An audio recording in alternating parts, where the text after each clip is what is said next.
याच्यावर भाष्य करण्याची आवश्यकता नाही.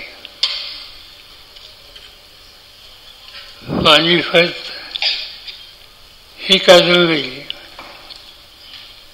महाराष्ट्राच्या घराघरामध्ये होती असं म्हणलं तरी अतिशयोक्ती होणार नाही. त्यांचं लिखाण नव्या पिढीला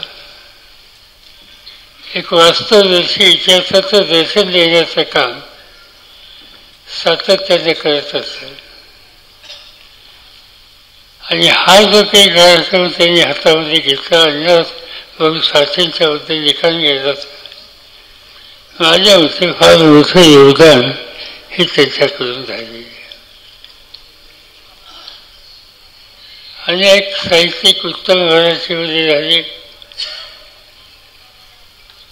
त्यातल्या त्यात ते उपेक्षित समाजामध्ये जे फायदा झाले, त्यांच्या साहित्याची उंची आणि दर्जा हा किती असला तरी महाराष्ट्रानं त्यांचं मनापासून किती स्वागत केलं. महाराष्ट्र याचा अर्थ महाराष्ट्रातले सगळे वर्ग, सगळे थर. हा प्रश्न उपस्थित केला तर हा प्रश्न वादग्रस्त प्रश्न होऊ शकतो. अण्णाभाऊंचं हे उत्कृष्ट लिखाण लोकप्रिय महाराष्ट्रामध्ये झालं, पण त्यांच्याबद्दलचं वास्तवचित्र या ठिकाणी विश्वासपात्रांनी लिहून ठेवलं. त्याचा प्रकाशनाचा सोहळा वेळ शहरामध्ये होतोय आणि या प्रकाशनाच्या सोहळ्यामध्ये पुणेकरांची उपस्थिती किती आहे यावर बोलायचं म्हणजे तर कदाचित वादग्रस्त विधान माझ्याकडे होईल आणि मी त्याच्या खोल्यात जाऊ इच्छित नाही. अण्णासाहेबांच्याबद्दल, अण्णाभाऊंच्याबद्दल ज्यांच्या मनामध्ये अंतःकरणामध्ये अति आस्था आहे, हा सगळा वर्ग झाडून या ठिकाणी उपस्थित आहे. आणि म्हणून या सगळ्यांचं मी मनापासून या ठिकाणी स्वागत करतो. अण्णाभाऊ हे शिराळ तालुक्यातले, गाव त्यांचं वाटेगाव. शिराळ तालुक्याच्या काळामध्ये स्वातंत्र्याच्या चळवळीमध्ये अतिशय महत्त्वाचं काम करणार, संघर्षशील अनेक चळवळीमध्ये काम करणाऱ्या नेत्यांची आणि कार्यकर्त्यांची जन्मभूमी ही शिराळ म्हणून ओळखली जायची. संघर्ष करण्याच्या संबंधीचा स्वभाव हा शिराळच्या जनतेचा होता. जुन्या काळाचं जर माहिती आपण घेतली तर शिराळचं की जिथं वाटेगाव येतं यांचं वैशिष्ट्य हे की एखाद्या प्रश्नावर मदत झाली तर टोकाची कृती करायची, आणि ती टोकाची कृती करायची असेल तर तिथं चर्चा व्हायची. एखाद्या व्यक्तीनं दाढी ठेवली तर शिराळामध्ये किंवा वाटेगावच्या परिसरामध्ये चर्चा व्हायची की यांनी दाढी का राखली.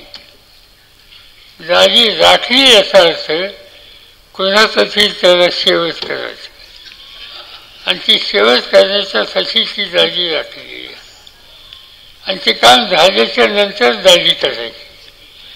हे वैशिष्ट्य वाटेगाव आणि ह्या शिराळच्या परिसराचं होतं. महाराष्ट्राची 1942 सालची जी चळवळ झाली स्वातंत्र्याची, त्याच्यामध्ये सातारा आणि या भागाचं योगदान फार मोठं आहे. अनेक स्वातंत्र्य सैनिक त्या काळामध्ये त्या परिसरात आले. नाना फडक्यांचं नाव घेता येईल, यशवंतराव चव्हाणांचं नाव घेता येईल, जी जी राज यांचं नाव घेता येईल, अनेकांची नावं घेता येतील. आणि वैशिष्ट्य की हे सगळेजण त्या शिराळा वाटेगाव आणि त्या परिसरात आलेले. आणि त्या परिसरामध्ये अण्णाभाऊ यांचा जन्म झाला. अतिशय प्रतिकूल परिस्थितीच्या कुटुंबात शिक्षणाच्या संबंधीची संधी नाही, शाळेची उपस्थिती 1.5 दिवसाची आणि अखंड कष्ट केल्याशिवाय 2 घास पोटामध्ये जाणार नाही ही घरची स्थिती. याही स्थितीचा बदल करायचा असेल तर त्या काळामध्ये लोकांचं लक्ष नेहमी असायचं मुंबईला जाण्याचं. आणि मुंबई ही अशी नगरी होती की कुणाला कधी उपाशी ठेवत नाही. आणि म्हणून अण्णाभाऊंच्या कुटुंबियांनी सुद्धा निर्णय घेतला की मुंबईला जाऊया. जाण्याच्यासाठी खिशामध्ये दंगली नव्हती.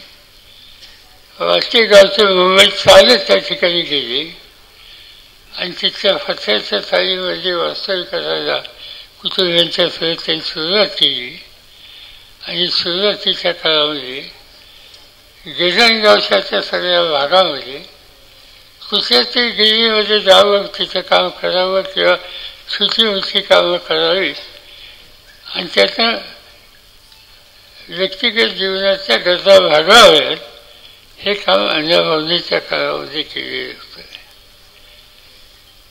त्या गोष्टीचा एक वेगळा अनुभव आपण पाहिला. गिरणगावामध्ये काम करत असताना कामगार चळवळीशी संबंध आला.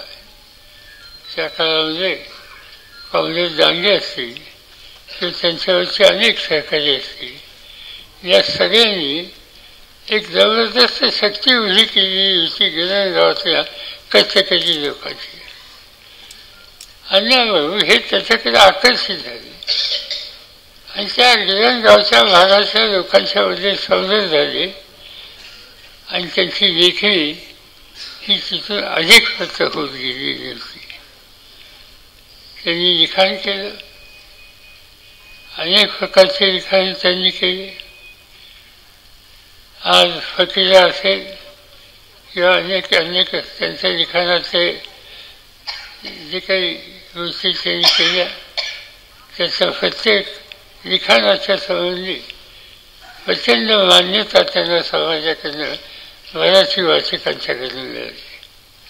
काव्याच्या संबंधी सुद्धा सांगता येईल. अनेक याचा उल्लेख या ठिकाणी केला.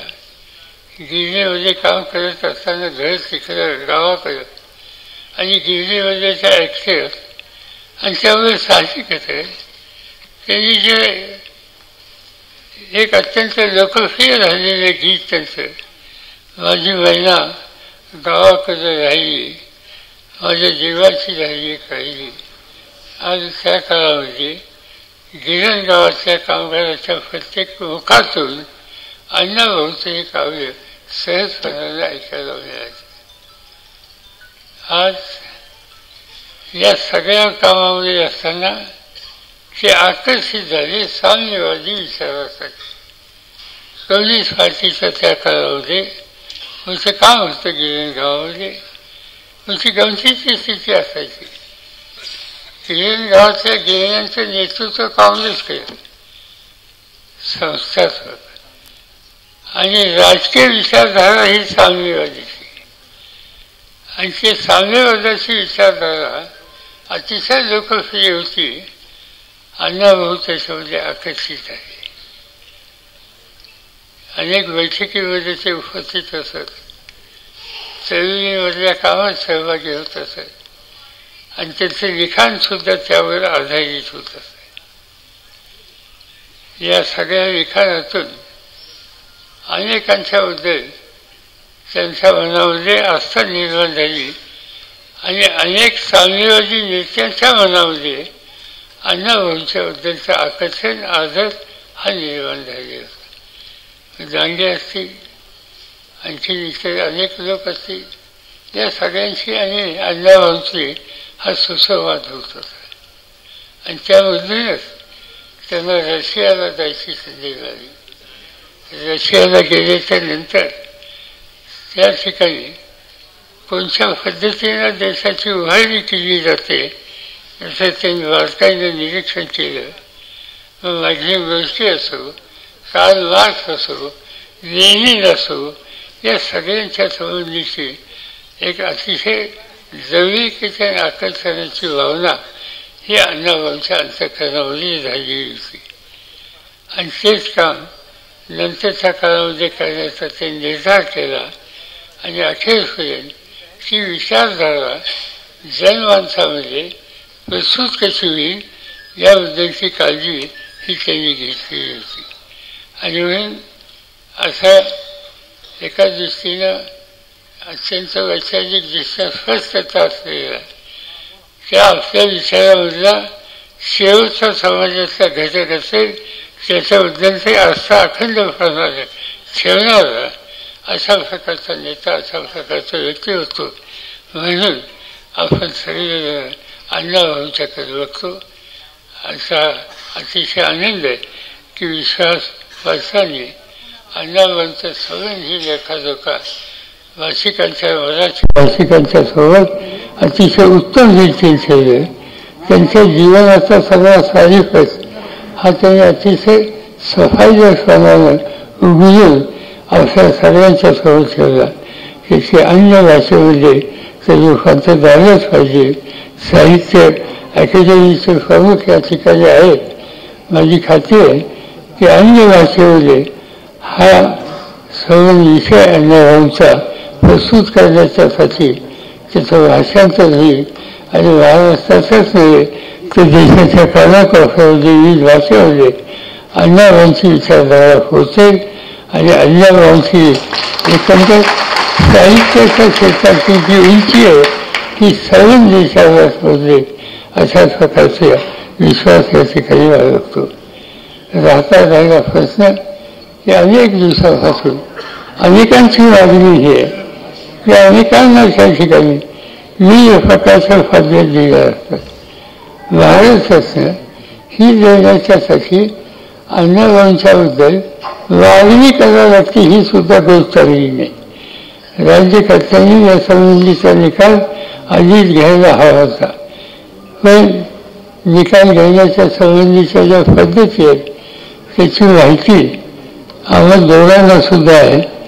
श्रीकृष्ण चौधरी आणि मला मी एवढंच सांगू इच्छितो. त्यांनी सांगितलं की आम्ही दोघे त्यासंबंधी जी काही पद्धत असते, जी केंद्र सरकारला गृहमंत्र्यांना एक माहिती पुरवायची असते त्या सगळ्या गोष्टीची पूर्तता आम्ही निश्चित करू. आणि महाराष्ट्रातनं अण्णाभाऊंना मिळवण्याची काळजी घेऊ.